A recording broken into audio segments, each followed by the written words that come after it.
Hey guys, this is Tyler here, and recently there's been a lot of coverage on opening a day trading or stock investment account. There's so many options out there today that people can choose from. Just 15, 20 years ago, it was far fewer options, and they were actually more selective, often the brokers. Now, if we look at some of the main ones, we have Charles Schwab, Ameritrade, E-Trade, Robinhood, Lightspeed, Trade Zero, and there's several others. And all these brokers have very different styles. They, I think, are best for specific needs, and from person to person, it really differs what's best for them. And you really need to keep that in mind when you choose a broker. But more importantly, we also have to look at the starting sums when you open an account and you start day trading or making stock investments. We see apps like Robinhood that are very appealing for people who are trading with like $500, $1,000, a couple $1,000. This can certainly work, especially if you're picking the right stocks. But at the same time, we have to look at the challenge of day trading of stock investments, and it's already quite difficult for people who have larger accounts. So for people who have very small accounts, I think it's extremely difficult, especially for a novice trader. It's important to maybe ask yourself if you should try save a little more funds before diving into stock trading. Because when we start with real small accounts, it's easier to lose those funds and then to have to restart over, and then second time, maybe third time. Whereas if you had just had enough funds from the beginning, it probably would be a bit easier to grow that sum, and you would end up probably saving time there. This is something important to understand. No, absolutely, there are people, they have started with very small sums of money. We saw Ross Cameron from Warrior Trading. He did like a $500 challenge, and he grew it to over $1 million over a few years. Someone of high skill level, they could start with a very small sum of funds, but it's important to remember that most people who are starting with a very small sum are very new traders and they have very little experience. I'll just run through some things you should think about before starting if you are looking at opening a small account, and maybe wait a bit and then start an account when you have more funds. So the first thing, often with small accounts, you won't have all stocks to trade. And this is for a variety of reasons. Some brokers just simply don't let people trade certain stocks if they don't have significant funds in their account. Also, some stocks are very expensive. If we look at stocks like Tesla, Amazon, even Apple, if you have a $500,000 account, you can't even buy one share of Amazon with this type of account. And even to buy like Tesla, you may buy only one or two shares. So it's very tricky in this sense. And there's a lot of other stocks that are maybe $50, $25 stocks that aren't very good stocks to trade with super tiny accounts. And this is a huge dilemma. Now, the second thing, and this kind of relates, is that one of the big issues for a lot of traders is dealing with this PDT rule. And what the PDT rule is it's intended for U.S.-based brokers or U.S. citizens and residents. Essentially, what this states is that for people in the U.S., we need to have a minimum account of $25,000 in funds if we want to make repeated trades. It's not just like a trade every few days where we want to continuously trade. Otherwise, if you're under 25,000 with many brokers, you can only make a few trades in a week. And there are a few brokers out there, they are not based in the US. US citizens can open broker accounts, and they can trade as much as they like. The rule in this case does not apply to them. Only problem is there's only a few brokers that allow this, and they're probably not the best brokers to use anyhow. If you want to have like access to like Trade Zero, Lightspeed, these are two very good ones. If you're a US citizen, you're going to need $25,000 to make repeated trades. Also, the brokers that don't require that sum of money for US citizens often have very expensive fees. I've read about guys that have made like $2,000 trades, $1,000 trades, and they're paying fees of like $80 to buy and sell. It's like $40 to buy, $40 to sell. You have just astronomical fees. Whereas with other brokers like Trade Zero, you may only be paying like 20 cents to buy and 20 cents to sell. It's insane, honestly, what the fees can be like. Now, this can also apply for non-US citizens. They don't have this PDT problem. Someone could go and open a Trade Zero international account, and they can trade any stock often, make as many trades as they want. For non-US citizens, I believe it's $500 minimum that's required. Unfortunately though, for non-US citizens, they are limited by brokers. They don't have as many options, and often the ones that they do have available, they do have substantial fees to trade with. So this can be a problem. The fees add up a lot more when you're trading small sums. That's really key too. When you are trading constantly, like with a small account, it may not seem like a lot to have like $40 or $60 in fees for someone who's trading with like a $10,000 or $20,000 or $30,000 account, but when you're trading with $500 account or $1,000 account, that's pretty substantial, and it has to be kept in mind here. Also note that psychologically speaking, which is a big aspect of day trading, stock investing, I think mentally you naturally have more scarcity mindset when you're trading with a really small account.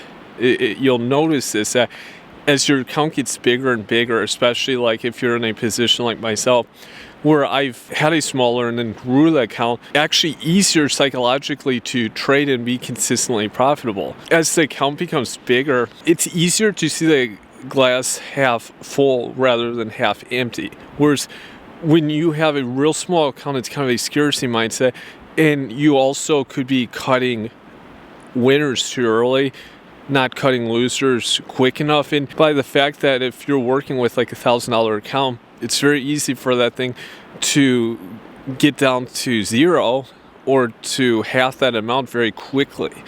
And that whole scarcity mentality really kicks in. And that also relates to the fact that if you're day trading, like with a larger account, you often have like leverage on a large enough account. You cannot average up or average down often, which is something that often, like if you're day trading or swing trading, may average up or average down, or you scale up or scale down a position. So like if you're averaging down, that means that you have, say, 500 shares of a $2 stock, $1,000. And if it drops like 10%, we'll say you're down $900, you buy another round to help your cost basis so that you only be down, say, half. And that's what averaging down means. And averaging up is the same, just the inverse. In real small account, very challenging to do this. The same too, like if you're scaling down or scaling up, like scaling up essentially means where you're holding so much of a stock. For example, I myself am holding a substantial amount of a pharmaceutical stock, and I'm up about $9,500. So I'm actually going to be scaling up my position. I'm going to be buying more as the stock continues higher after the stock has a pullback. This is a swing trade. I'll add more to my position, and that's scaling up. You can't typically do that with a real small account because you're very limited with buying power and everything. Probably won't be able to do that. So this in itself is another big thing that you can't maximize your wins, and likewise your losses can quicker because you can't average down your position or average up your position. And also similar, I alluded to this, is the fact that your buying power often with leverage, how it works with many brokers is that they'll give you double the leverage. It's like for US citizens, you reach $25,000 account, typically a $50,000 worth of buying power. With some, you can get 4 times leverage, like $100,000 of buying power. For international people with brokers, they often have lower minimums and they'll get like say double. But with some brokers, if you're really low, you don't get any margin or it's not very substantial. Like anything, if you're looking at like $1,000 of funds, you get $2,000 of buying power. Yes, it's double, but then again, if you say had 10,000, you get 20,000 total of buying power. So it really adds up as your sums increase with the funds in your account. Another big thing is that if you want to be like a professional trader, or at least do this like a secondary job, you're going to have to be thinking larger sums of funds or money. And because like if you're say trading to make $20 a day, yes, this is not bad. I mean, this would certainly be like a side hustle, but if you're wanting to actually do this like a profession, you're going to have to be making quite a bit more money. So naturally, you're going to have to be thinking bigger numbers. Also means you're going to have to be thinking bigger when you're trading. And it's very different if you're trading with a $500, $1,000 trade, or say just $200 trade, compared to a $5,000 or $10,000 trade. The mindset becomes different. Psychological things start kicking in more. And that's, as I mentioned before, a big part of trading. It's very easy to lose it when you're trading larger sums. It's just a different mentality. So you won't have, this will be harder to build in if you're trading with such a small account. Another major dilemma is that when you're trading with small accounts, you often need bigger percentage gains. Just say you're trading $100 worth of a stock, or say $200 worth of a stock. To get $20 on $200 worth of a stock, that's a 10% gain. That's pretty big. Whereas if you thought of like $2,000 trade, at that point we're looking at $200, $5,500. And many day traders can relate here that those are pretty big gains. I mean, many day traders are only, say, looking for a 35% gains. Whereas a really small account, you're going to probably need to rely on these bigger gains, especially if you're dealing with that whole PDT issue, which also actually increases the likelihood that you'll make a losing trade. And as I mentioned before, just remember also that you have the fee component to deal with. Yeah, you could aim for just a few percent of gain on a small account. The fee can be substantial, that it's not a real good profit that you're making. Whereas even if you have $3,000 account and you have a 5% gain, that's like $150. If you make a $3,000 trade, that's more substantial, even with the fee accounted for. And these large percentage gains are very unrealistic, especially for more novice traders. They're not going to be getting often 10 or 15, 20% of the stock. And as I mentioned before, this whole concept of scaling up or scaling in, scaling out of a position, much less doable with a small account. Scaling out of a position, obviously, is how you're going to get maximum percentage gain from a stock. And this is going to be a terrible dilemma you're going to have with these small accounts. You're going to have to rely on massive percentage gains from each trade that you're making, or at least pretty large size gains. So your stock positions, and when you enter a trade, are going to have to be nearly flawless most of the time. And the final reason is just the fact that the losses that on your account can add up so quickly. Your account could be half or even zero just as quick as you started it. It's less likely if you have like $5,000, $10,000 account. Yeah, you could go to zero, but it's less likely. If you drop 500, you're still only down maybe 10% or 5% of the total account. If you have a $1,000 account and you drop 500, you're down half already.